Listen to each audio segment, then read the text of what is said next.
배움에 열정적이고 이 바쁜 일상 속에서도 세상이 어떻게 돌아가는지 그 이면의 핵심을 꿰뚫어 보고자 하는 당신. 환영합니다. 오늘의 심층 분석 시간에 함께 해주셔서 정말 기쁩니다. 네, 반갑습니다. 오늘 우리가 해부해본 핵심 자료는요. 그 선불결제 그리고 후불결제 우리가 흔히 BNPL이라고 부르죠. 이 시장의 거인입니다. 어펌의 2026년 회계연도 2분기 주주서한입니다. 주주서한이라는 게 겉보기엔 그냥 좀 건조한 숫자들만 쫙 나열된 것 같잖아요. 그렇죠. 엄청 딱딱해 보이죠. 네, 근데 사실 그 이면을 들여다보면 소비자의 심리 변화나 기업들의 마케팅 전략, 그리고 더 나아가서는 거시적인 자본시장의 흐름까지 아주 촘촘하게 얽혀 있거든요. 이번 자료는 특히 그 핀테크와 전통적인 소매업의 경계가 어떻게 허물어지고 있는지를 보여주는 훌륭한 교과서 같습니다. 맞습니다. 그래서 이번 탐구 시간의 미션인 아주 명확해요. 어펌이 단순히 우리가 온라인 쇼핑할 때 결제창에 뜨는 수많은 옵션 중 하나를 넘어서서 구체적으로 어떻게 소비자의 지갑 속으로 깊숙이 침투하고 있는지 파헤쳐보는 겁니다. 아주 흥미로운 주제죠. 네, 그 과정에서 가맹점들이랑 이 거대한 금융시장이 어떻게 반응하고 있는지 복잡한 재무 용어의 장막을 걷어내고 명확하게 짚어보겠습니다. 자, 그럼 하나씩 풀어볼까요? 좋습니다. 일단 이번 분기 어펌의 전체 총 거래액, 그러니까 GMV가 전년 대비 36%나 증가했습니다. 무려 138억 달러를 기록했거든요. 138억 달러요? 와, 진짜 엄청난 규모네요. 네, 훌륭한 성장이죠. 근데 그 숫자 자체보다도 그 성장을 견인한 질적인 변화를 좀 들여다볼 필요가 있습니다. 여기서 가장 눈에 띄는 건 0% 무이자 상품의 총 거래액이 전년 대비 60%나 성장했다는 점이에요. 아, 60% 성장. 전체 규모가 36% 커진 거에 비하면 무이자 상품이 훨씬 더 폭발적으로 늘어났네요. 지금 이 이야기를 듣고 계신 당신도 온라인 쇼핑하다가 결제 단계에서 딱 0% 할부 제한 뜨면 마음이 확 흔들린 적 있으실 겁니다. 누구나 한 번쯤은 겪어보는 경황이죠. 사실 비즈니스 트렌드를 좀 좇는 분들이라면 가맹점들이 고객 획득 비용의 일환으로 이 무이자 할부 수수료를 대신 부담한다는 것쯤은 이미 잘 알고 계실 텐데요. 그렇죠. 구글이나 메타의 막대한 타겟팅 광고비를 쏟아붓느니 결제 마지막 단계에서 구매 전환율을 확실하게 높이는 쪽으로 마케팅 예산을 돌리는 게 훨씬 효율적이니까요. 그런데 제가 이번 서원에서 제일 놀랐던 건 규모와 속도입니다. 이번 분기에만 무려 6만 개의 가맹점이 이 0% 무이자 비용을 직접 부담했어요. 전년 대비 4배나 뛴 수치입니다. 정확한 지적입니다.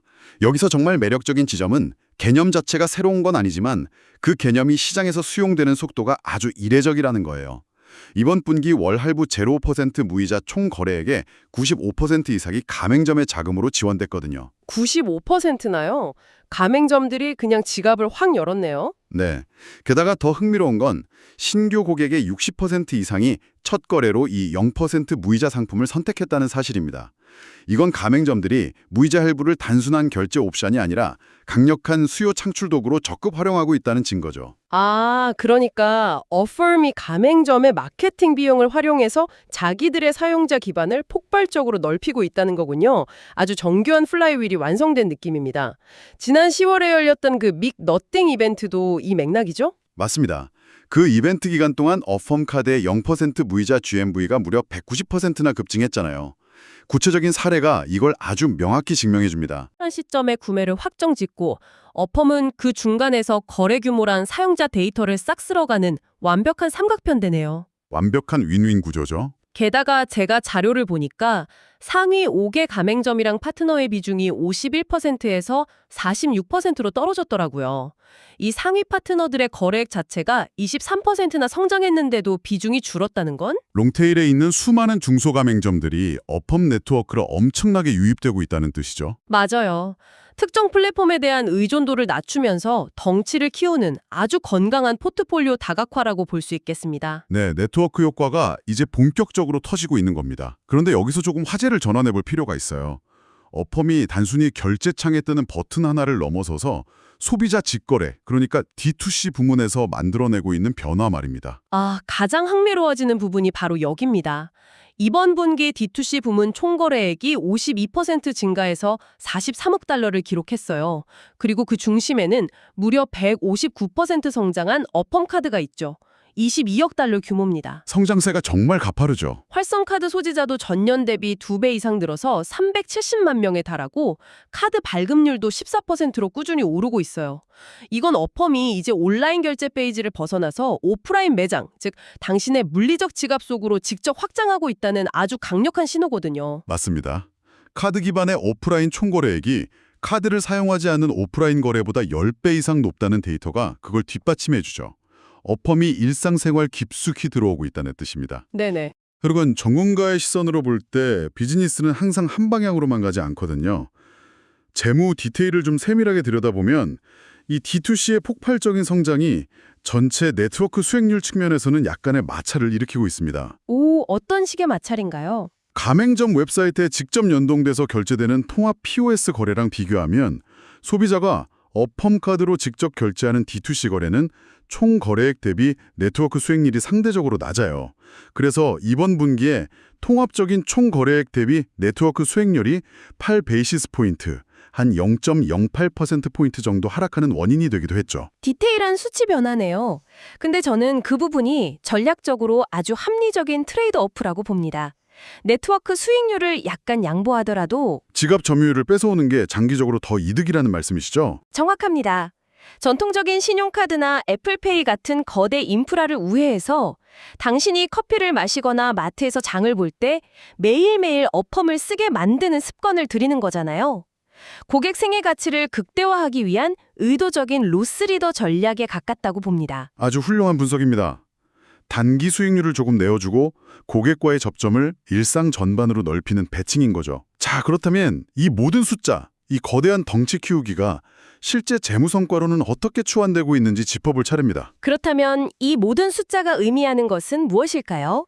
총 수익이 30% 증가해서 11억 2,300만 달러를 기록했고요. 더 대박인 건 영업이익입니다. 전년 동기에 400만 달러 적자였는데 이번에 1억 1,800만 달러 흑자로 격적인 전환을 이뤄냈어요. 네, 조정 영업이익률은 무려 30%에 달하죠. 여기서 우리가 짚고 넘어가야 할 아주 핵심적인 지표가 하나 있습니다. 바로 거래비용 차감 후 수익, RLTC라고 불리는 지표죠. 네, RLTC는 좀 생소하실 수 있는데 쉽게 비유하자면 일반적인 소매업에서 말하는 매출 총 이익률이랑 비슷한 개념입니다.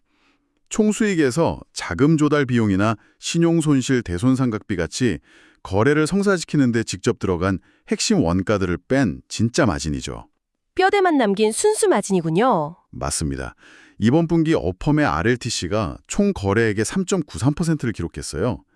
회사가 원래 장기 목표로 제시했던 게 3에서 4% 구간이었는데 그 최상단에 벌써 도달해버린 겁니다. 와, 3.93%면 진짜 단일 경제성 자체가 엄청나게 효율적으로 돌아가고 있다는 뜻이네요. 그 효율성을 만든 1등 공신 중 하나가 바로 조달 비용 하락 아니겠습니까? 그렇죠.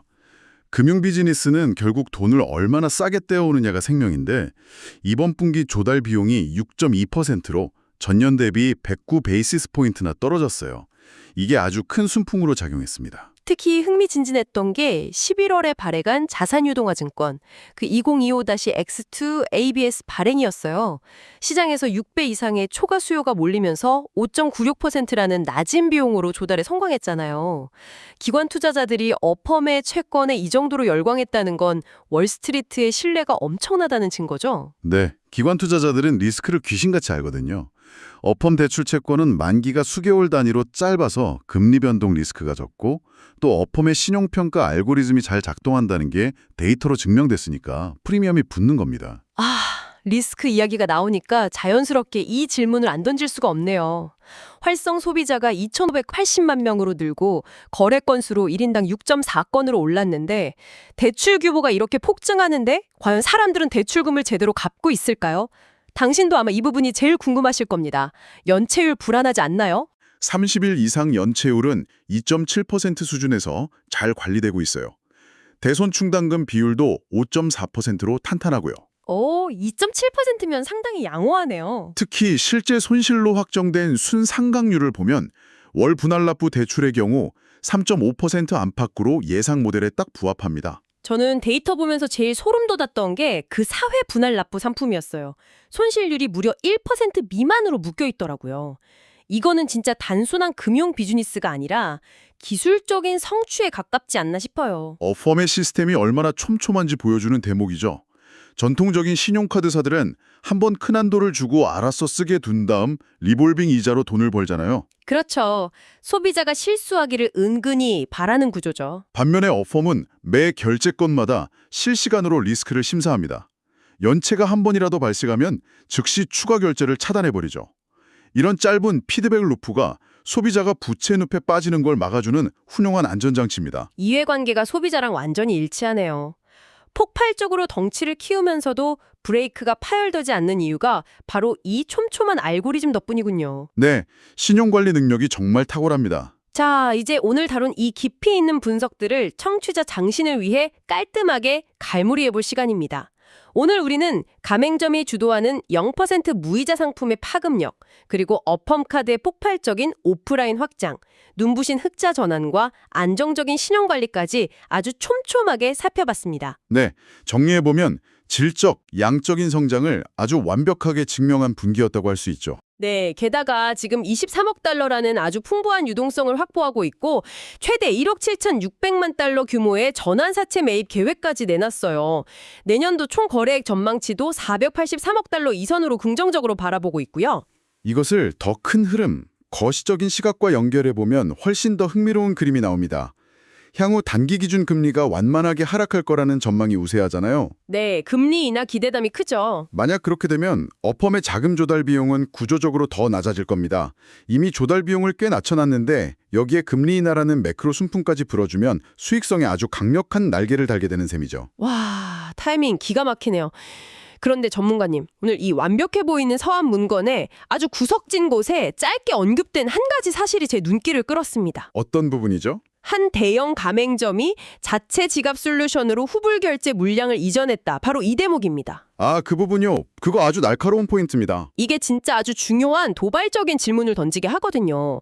만약 아마존이나 쇼피파이 같은 거대 플랫폼 생태계가 0% 할부의 마케팅 효과를 깨닫고 자체적으로 시스템을 구축하기 시작한다면 어떻게 될까요? 굳이 어펌한테 수수료를 줄 필요 없이 자체 지갑으로 고객을 가둬버리려 하겠죠. 맞습니다. 그렇다면 미래의 결제 시장은 어펌 카드처럼 어디서나 통용되는 유니버설 네트워크의 승리가 될까요? 아니면 개별 브랜드들의 폐쇄적인 자체 지갑들이 치고받는 전쟁터가 될까요? 어펌이 지금 D2C 카드를 미친 듯이 밀어붙이는 이유도 바로 그 전쟁에 대비해서 독립적인 생존 기반을 마련하려는 치열한 전략이 숨어 있는 겁니다. 그렇군요. 오늘 이 흥미로운 시장의 미래가 어떤 형태로 진화할지 지금 듣고 계신 당신 스스로 상상해 보시는 것도 큰 즐거움이 될 것 같습니다. 네, 생각할 거리가 참 많은 주제였습니다. 언제나처럼 오늘 하루도 배움의 시간을 투자한 당신의 그 뜨거운 열정에 깊은 감사를 표합니다. 저희는 다음 탐구 시간에서 세상의 흐름을 날카롭게 꿰뚫는 더욱 흥미로운 분석 자료와 함께 활기차게 돌아오겠습니다. 오늘 함께 해주셔서 감사합니다. 즐겁고 유익한 시간이 되셨길 바랍니다. 고맙습니다.